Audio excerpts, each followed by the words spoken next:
اعوذ باللہ السمیع العلیم من الشیطان الرجیم بسم اللہ الرحمن الرحیم سال بنی اسرائیل کم آتیناہم من آیۃ بینہ. ادھر سے ہے اس کا دیکھو ماقبل صراط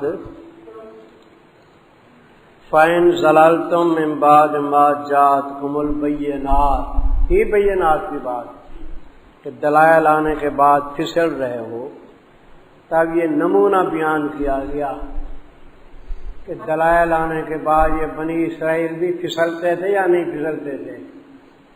یہ نمونہ ہے انحراف از بینات کا. پہلے تھا کہ دلائل آنے کے باوجود بھی پھسل رہے، اب اس کا نمونہ ہے.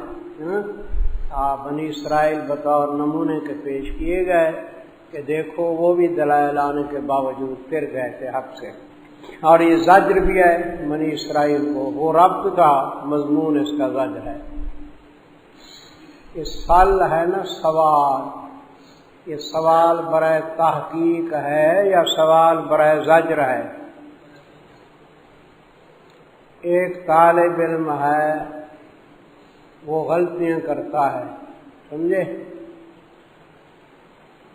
پھر میرے پاس اس کو پکڑ لاتے ہیں، مجھے ان کے اغلاط کا علم ہے، فلاں فلاں غلطی کی، سمجھے.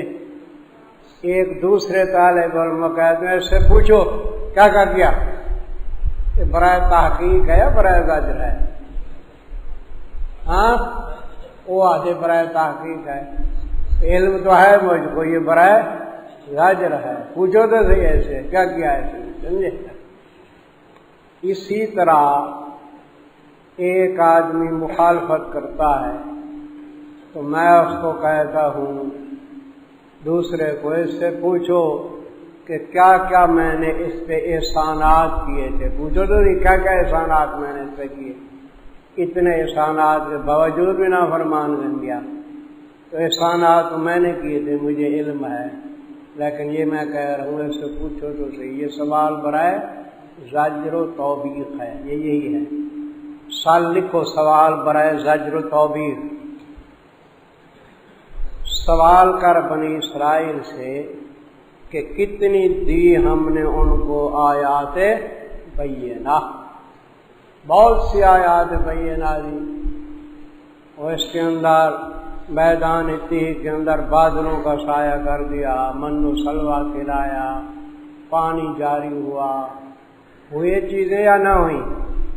اور بھی دشمن سے بچانے کے لیے سمندر کے کتنے راستے بن گئے؟ 12 راستے بن گئے. کتنی آیات بینات اپنی قدرت کی علامتیں، لیکن یہ شکر گزار نہیں ہے، نہ شاکر ہے. فبدلوها، یہاں مقدر ہے یہ لفظ.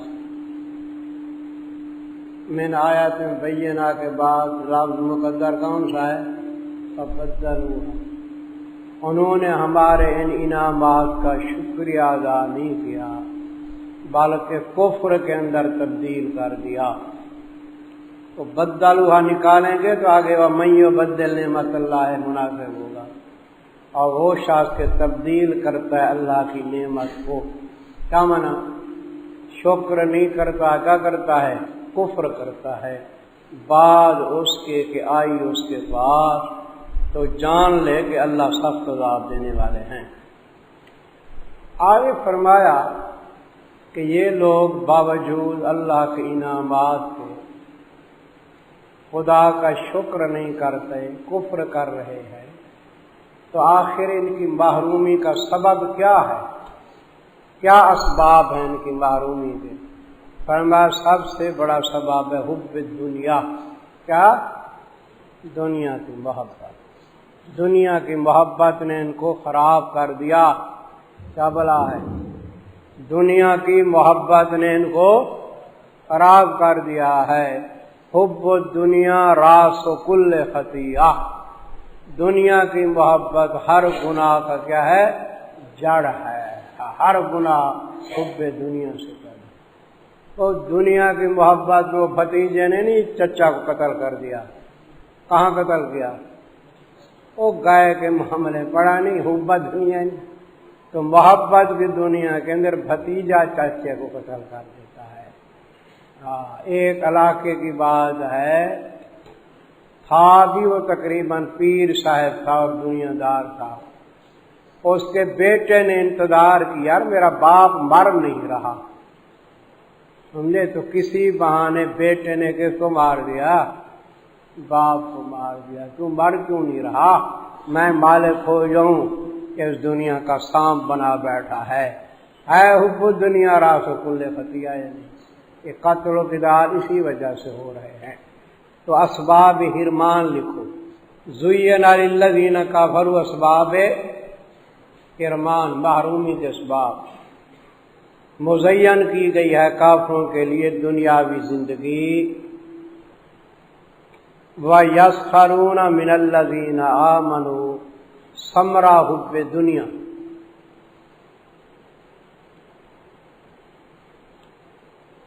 دنیا کی زندگی مزین کی گئی ہے اور اس دنیا پہ مغرور ہو کے، اس دنیا پہ مغرور ہو کے مومنوں کو حقیر سمجھتے ہیں۔ دنیا پہ مغرور ہو کے مومنین کو کیا سمجھتے ہیں؟ حقیر سمجھتے ہیں۔ آپ لوگ چلے جائیں نا، غریب غریب لوگ دنیا داروں کے پاس تبلیغ کرنے کے لیے، آپ کی بات سنیں گے؟ بھاگیا مولا بھاگیا، میرا باغ نہ خراب کر۔ اس لیے جماعت تبلیغی والوں نے عجیب ڈھنگ نکالا ہے، وہ ڈاکٹروں کے پاس کس کی جماعت بھیجتے ہیں؟ ڈاکٹروں کی، اور سرداروں کے پاس کس کی جماعت بھیجتے ہیں؟ سرداروں کی۔ جہاں بلال خان بھگٹی چلا جائے وہ اگلے بات کیوں نہیں سنیں گے؟ اکبر بھگٹی کا وہاں جا، ہاں سنیں۔ تو یہی جماعت تبلیغ والوں نے عجیب طریقہ سوچا ہے، کیونکہ شکاری جب شکار کرنے جاتا ہے نا تو شکار کا لباس پہنتا ہے، سمجھے؟ تو اس لیے ان حضرات نے سوچا کہ ہم بھی شکار کریں تو ان جیسے لباس کے ساتھ شکار کریں۔ تو یہی ہے، حب دنیا ان میں ہے، اس لیے علماء کو حقیر سمجھتے ہیں، سیدھے سادھے مسلمانوں کو بری نگاہ سے دیکھتے ہیں۔ حالانکہ اللہ نے فرمایا یہ غریب مسلمان قیامت کے دن ان سے فوقیت رکھیں گے۔ کیا؟ یہ متکبرین دوزخ میں جلیں گے اور یہ فوقیت رکھیں گے۔ قرآن میں دوسرے مقام میں کیا ہے؟ فَالْيَوْمَ الَّذِينَ آمَنُوا مِنَ الْكُفَّارِ يَضْحَكُونَ عَلَى الْأَرَائِكِ يَنظُرُونَ هَلْ ثُوِّبَ الْكُفَّارُ مَا كَانُوا يَفْعَلُونَ۔ یہ مذاق کرتے تھے، ہنستے تھے، آج مومن ان کو دیکھ کے ہنسیں گے۔ کیا؟ تختوں میں بیٹھے ہوں گے، یہ آگ میں جل رہے ہوں گے۔ فَالْيَوْمَ الَّذِينَ آمَنُوا مِنَ الْكُفَّارِ، دیکھو جی، اس ثمرہ حب دنیا اور مسخری کرتے ہیں، مذاق کرتے ہیں مومنین سے، والذین اتقوا، حالانکہ یہ متقی فوق ہوں، ان سے کیا رکھیں گے؟ اور فوقیت رکھیں گے دن قیامت کے۔ آگے سمجھ، باقی آج تم مومنین کو حقیر سمجھتے ہو، اللہ تبارک و تعالیٰ کے اختیار میں ہے رزق۔ اللہ چاہے گا تو ان مومنین کو رزق تم سے زیادہ دے گا۔ چند دنوں کے بعد دنیا نے دیکھ لیا کہ قیصر و کسریٰ کے تاج و تخت ان غریب مومنین کے جوتوں کے اندر آ گئے نہ آ گئے؟ واللہ یرزق من یشاء بغیر حساب، اور اللہ رزق دیتے ہیں جس کو چاہتے ہیں بغیر حساب سے۔ یہ سمجھی بات یا نہیں؟ یہی سمجھتا ہے۔ اللہ نے جو آپ کو نعمت دی ہے نا، اس نعمت کے اوپر خوشی منائیں۔ قرآن کی نعمت یہ ان لوگوں کو نصیب نہیں ہے۔ کان الناس امۃ واحدہ، یہ تسلی مومنین ہے کہ اے جماعت مومنین، تم پریشان نہ ہو، تم صحیح طریقے پہ ہو، حق مذہب پہ ہو، اور پہلے لوگ بھی تقریباً 800 سال یعنی 10 قرن تک مذہب حقہ کے اوپر تھے. پھر اس کے بعد خواہشات نفسانی پیدا ہوئے، حب دنیا ہوا، اغواء شیطانی ہوا، تو پھر بگڑ گئے. حضرت ابن عباس رضی اللہ تعالیٰ عنہما فرماتے ہیں، یہ تفسیر مظہری کا میں حوالہ دے رہا ہوں کہ آدم علیہ السلام سے لے کے نوح علیہ السلام کے قریب تک 10 قرن گزرے. کتنی قرن گزرے؟ اور ایک قرن تقریباً 80 سال کا ہوتا ہے زمانہ، تو 10 کو 80 سے ضرب دو، کتنی ہو جائیں گے؟ 800 سال تک سارے لوگ ملت ایک پہ تھے، توحید کے اوپر تھے. سمجھے؟ اغوائی شیطانی سے گمراہ ہو گئے. نوح علیہ السلام سے کچھ پہلے شیس علیہ السلام کا زمانہ تھا. شیس علیہ السلام جو فوت ہوئے نا، تو قوم ان کی بڑی پریشان ہو گئی. جیسے ہمارے حضرات فوت ہوتے ہیں تو ہم پریشان ہوتے ہیں، نہیں، شہید ہوتے ہیں، فوت ہوتے ہیں. تو شیطان آیا، ان کے دل میں ڈالا، کیوں پریشان ہوتے ہو؟ حضرت صاحب کا فوٹو بنا لو. کیا؟ جس طرح ان کی شکل و صورت تمہارے ذہن میں ہے نا، وہ فوٹو ان دنوں ہاتھ سے بنائے جاتے تھے اور پتھر پہ نقش کیا جاتا تھا. ان کا فوٹو بنا لو پتھر کے اوپر، تو حضرت صاحب کے فوٹو کی زیارت کرتے رہو. کیا زیارت کرتے رہو فوٹو کی؟ ہاں، محبت ہوگی اور تمہیں دل کے اندر شوق ہوگا عبادت کا. میں بیٹھا ہوا تھا تو میرا بیٹا بھی ساجد آئے گا، دیکھنا، یہ چھوٹا بچہ تھا، تو میرے پاس فوٹو لایا ہمارے شیخ حضرت درخواستی رحمہ اللہ تعالی کا. تو کہنے لگا ابو یہ دادا جی کا فوٹو میں لایا ہوں.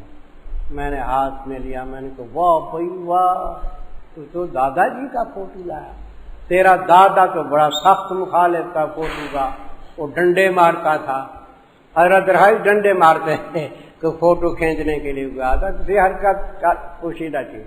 تو میں نے فوٹو کو ٹکڑے ٹکڑے کیا. میں نے کہا تیرا دادا مخالف تھا، اس لیے فوٹو کو ٹکڑے کر دو. الحمدللہ ہم لوگ فوٹو کے سخت مخالف ہیں، اور یہ جو شہداء سوئے ہوئے ہیں یہ بھی سخت مخالف ہیں، سارے کے سارے. بعض آپ کے مولوی صاحبان ہیری پھیری کرتے ہیں، سمجھا؟ ان کے ترجموں پہ بھی بیجے بن جاتی ہیں ہیری پھیری کا. ہم نے اس کے قائل نہیں. بت پرستی دین احمد میں کبھی آئی نہیں، اس لیے تصویر جانا ہم نے کھنچوائی نہیں. یہ حاجی صاحب کہیں چلا گیا ترجمہ سننے کے لیے، آگے فوٹو کے بھاگ آیا. یہ کہنے لگا فوٹو اور پھر ترجمہ اور فوٹو، ایک طرف خدا کی رحمت، دوسری طرف کیا لعنت ساتھ. یہ کیا گڑبڑ ہے؟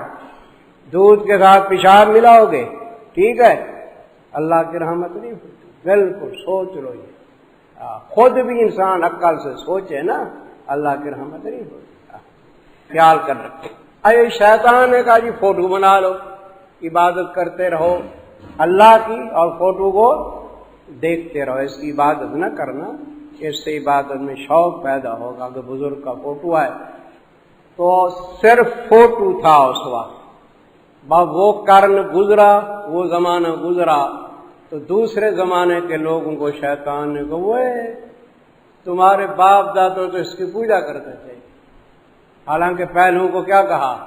صرف دیکھو تو پوجا کرتے تھے. پوجا کیا کرو، اس کی عزت کیا کرو، اس کو ہار پہنایا کرو، سمجھے؟ تو اس طرح فوٹو سے بت پرستی شروع ہوئی ہے. ہمیں دکھ ہوتا ہے کہ ہمارے اندر بت پرستی شروع ہو گئی ہے. پہلے بیتی بریلی لوگوں کے اندر تھی، سمجھے؟ کوئی ہمارے احراری دوست ہیں تو سید اللہ شاہ بخاری رحمۃ اللہ علیہ کا فوٹو رکھا ہوا ہے، ہم دیکھتے ہیں پنجاب میں. کوئی اب ہمارے دوست ہیں سپاہی صحابہ کے، تو انہوں نے کن کے فوٹو رکھے ہوئے ہیں؟ مولانا اعظم طارق مرحوم شاگرد تھا میرا مرحوم، اس کا فوٹو رکھا ہوا ہے. مولانا حق نواز جھنگوی مرحوم کا فوٹو رکھا ہوا ہے. بعض جگہ میں نے دیکھے حضرت لاہوری رحمۃ اللہ علیہ کا فوٹو، حضرت درخواستی کا فوٹو. عجیب تماشا ہے. تو یہ بات سمجھ آ رہی ہے، اس پہ عمل کرنا ہے نہیں؟ خدارا اللہ کی رحمت کے مستحق ہوتے ہو تو ہیری پھیری نہ کرنا، ہاں دودھ خالص رکھنا، اس کے اندر ملاوٹ نہیں کرنی، ہاں شریعت ایک بہترین دودھ ہے۔ تو اس طرح جی قوم بگڑی اور بت پرستی کے اندر آ گئی، ورنہ پہلے ملت واحدہ تھے، پہلے کیا تھے؟ ایک مذہب تھا۔ دیکھو جی، کان الناس امۃ واحدہ، تھے سب کے سب لوگ ایک جماعت، ایک مذہب۔ کتنی قرن تک دی؟ 10 قرن تک۔ یہ مظہری کا میں نے حوالہ دیا ہے، دوسری تفسیروں میں بھی ہے۔ فاختلفوا، اس کے بعد عبارت کیا محذوف ہے؟ امت واحدہ کے بعد فاختلفوا مقدر ہے عبارت۔ فاختلفوا، انہوں نے کیا کیا؟ جب اختلاف کیا تو نبیوں کی ضرورت ہوئی بھیجنے کی یا نہیں؟ تو پہلے نبی جو آئے نا شرک و بدعت کی تردید کرنے والے کون تھے؟ حضرت نوح علیہ السلام۔ پر بھیجا اللہ تعالی نبیوں کو خوشخبری دینے والے مومنین کے لیے، ڈر سنانے والے کافروں کے لیے۔ وَأَنزَلَ مَعَهُمُ الْكِتَابَ، اتاری ان کے ساتھ کتابیں، جنس کتاب کی مراد ہے، ساتھ حق کے، لِيَحْكُمَ، تاکہ فیصلہ کرے اللہ تعالیٰ یا کتاب۔ یحکم کا فاعل کس کو بناؤ گے؟ اللہ کو یا کتاب، دونوں احتمال ہیں۔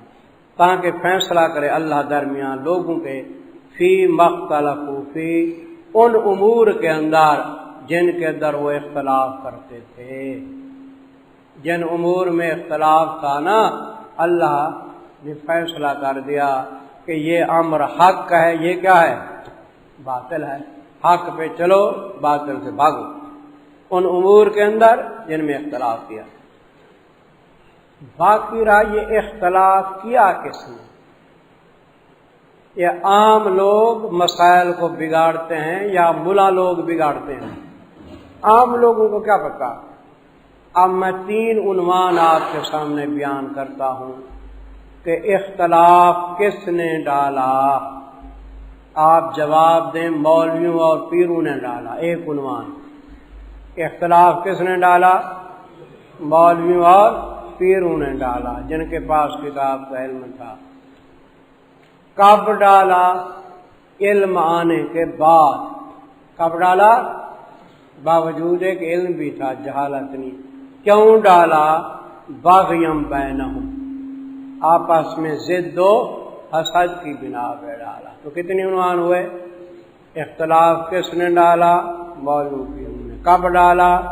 علم آنے کے بعد۔ کیوں ڈالا؟ بغیم بینہم۔ دیکھو قرآن میں ایسے ہے، اور نہ اختلاف کیا اسی کتاب کے اندر مگر ان لوگوں نے جو دیے گئے اس کو۔ کون؟ مولوی اور پیر۔ کب ڈالا؟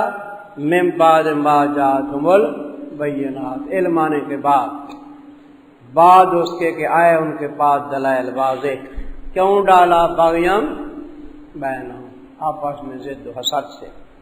فہد اللہ الذین آمنوا، لیکن اس اختلاف نے مومنین موحدین کو کوئی نقصان نہیں پہنچایا۔ اللہ تعالی نے مومنین موحدین کو سیدھا راستہ دکھلا دیا اور قائم رہے وہ سیدھی راہ کے اوپر۔ کہ اللہ کا کرم ہوتا ہے، اللہ تعالیٰ اپنے خاص بندوں کے لیے کوئی نہ کوئی نیکی کا راہ کھول دیتے ہیں۔ نیکی کیا ہے؟ کوئی شیعہ ہوتا ہے تو اللہ تعالیٰ اس کو ہدایت دے کے کیا بنا دیتے ہیں؟ موحد سنی بنا دیتے ہیں، بدعتی کو راہ پھیلاتے ہیں، کافر مومن بن جاتا ہے۔ ہوتے ہیں یا نہیں ہوتے؟ فہد اللہ الذین آمنوا، پس ہدایت دی اللہ نے ان لوگوں کو جو مومن تھے۔ لما اختلفوا فیہ من الحق، یہ من الحق کا من بیانیہ ہے، اور یہ حق کس کا بیان ہے؟ تم بتاؤ۔ ماں کا، وہ ماں جو پہلے کھڑا ہوا ہے۔ فہدایت دی اللہ تعالیٰ نے مومنین کو طرف اس حق کے جس کے اندر اختلاف کیا تھا انہوں نے بإذن اپنے حکم سے، اور اللہ ہدایت دیتے ہیں جس کو کہتے ہیں صراط مستقیم۔ سمجھا جی؟ اللہ کی طرف سے کوئی القاء ہوتے ہیں تو بندوں کی ہدایت کا ایک راستہ کھل جاتا ہے۔ ہمارے یہاں ایک بڑے شیخ تھے حضرت مولانا حبیب اللہ صاحب گمانوی رحمہ اللہ تعالی. وہ حضرت مولانا حسین علی صاحب رحمۃ اللہ علیہ کے خلیفہ مجاز تھے، شاگرد بھی تھے. اور یہ جو ترجمہ ہے نا ان کی طرف، تقریباً وہ 25 سال ان کی خدمت میں آتے جاتے رہے. رمضان شریف وہاں گزارتے کتنی 25 سال. وہ شیخ حضرت مولانا انور شاہ کاشمیری رحمت اللہ علیہ کے شاگرد تھے، مولانا حبیب اللہ گمانوی. وہ میرے بھی استاد تھے اور دوسرے جو بڑے نعمانی صاحب تھے ان کے بھی استاد. ان کا میرے ساتھ اتنا پیار تھا نا، دوسروں کے پاس اتنی رہتے، 2-2 3 میرے ہاں رہتے تھے، سمجھے.